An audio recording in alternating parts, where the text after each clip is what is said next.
Oui, bonjour, ici le magasin Loisirs Détection. Donc on va vous faire une petite présentation du Garrett ACE 150, l'entrée de gamme dans la marque. Bon, alors c'est un détecteur très simple d'utilisation. Dans un premier temps, on va allumer le détecteur, voilà.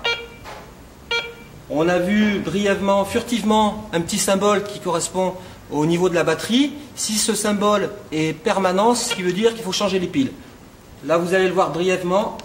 Hop là. Donc là, le niveau des piles est bon. Ensuite, on a donc trois modes différents qui correspondent à des pré-réglages en fonction du type de recherche que l'on veut effectuer. Là, nous sommes en all metal, qui veut dire tout métaux. Le deuxième mode, c'est le mode bijou. Et vous avez pu remarquer que le carré correspondant à iron a disparu. Iron, c'est le fer, ce qui permet de discriminer la pollution ferreuse qui est omniprésente et surtout à proximité des habitations. Le troisième mode, c'est le mode coin. C'est un pré-réglage pour la recherche de monnaie américaine, parce que c'est du matériel américain, texan pour être plus précis. Donc ce pré-réglage, il n'a aucun intérêt en Europe où les monnaies américaines sont très peu présentes. Donc on va plutôt éviter ce mode-là qui en plus discrimine une partie de l'or.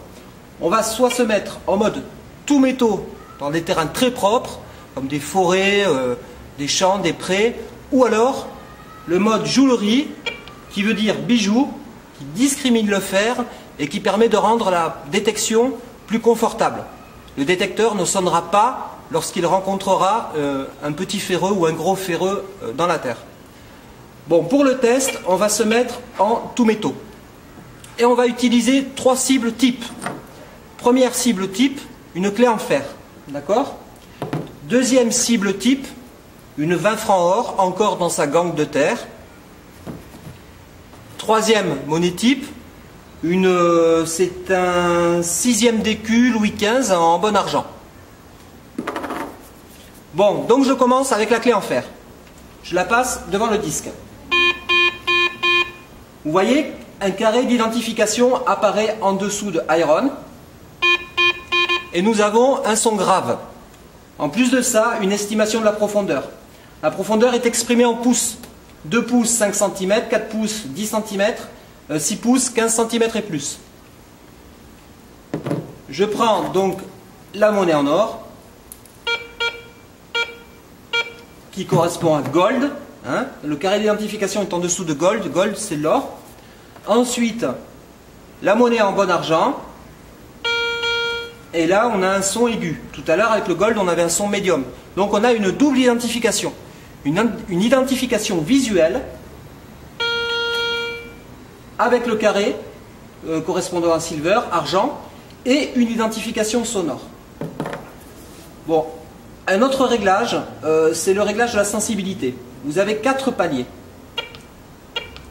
En appuyant sur le bouton sensibilité, on passe de l'un à l'autre. S'il y a 4 de sensibilité, le détecteur est stable, on peut continuer à l'utiliser comme ça. L'instabilité se traduit par des faux signaux. Ces faux signaux peuvent être provoqués par la présence d'une clôture électrique, d'une ligne à haute tension, d'un câble EDF enterré, ou alors d'un émetteur téléphonique à proximité, ou d'un cibiste même qui joue avec sa cibie. Enfin, tout ça sont des perturbations électromagnétiques et qui vont perturber le détecteur et ça va se traduire par des faux signaux. Si on rencontre trop de faux signaux, on descend la sensibilité d'un cran. Donc là, je vais appuyer 3 fois pour revenir à 3. 1, 2, 3. Donc là, je suis au niveau 3. Les faux signaux, normalement, devraient disparaître et rendre la prospection beaucoup plus confortable parce qu'on ne peut distinguer un faux signal d'un signal d'une bonne cible. Donc, autre chose, quand vous détectez, donc, on va utiliser le mode bijou en priorité. Les éléments ferreux seront détectés par le détecteur, mais il ne sonnera pas. Et ensuite, une bonne cible, ça a généralement un signal au balayage droite-gauche et balayage gauche-droite, à l'aller et au retour. Si vous avez le détecteur qui s'affole un petit peu, c'est normal, c'est souvent une grosse masse métallique qui est à proximité du sol et le détecteur est saturé d'informations et n'arrive pas à faire la part des choses. Il suffit à ce moment-là de lever un petit peu le détecteur pour avoir une meilleure appréciation de la nature métallique de la cible et de façon à savoir si on va creuser ou pas. Donc voilà, vous savez tout. Un détecteur très simple d'utilisation, facile à utiliser, performant, avec lequel on fait des véritables trouvailles. Voilà, c'est une affaire.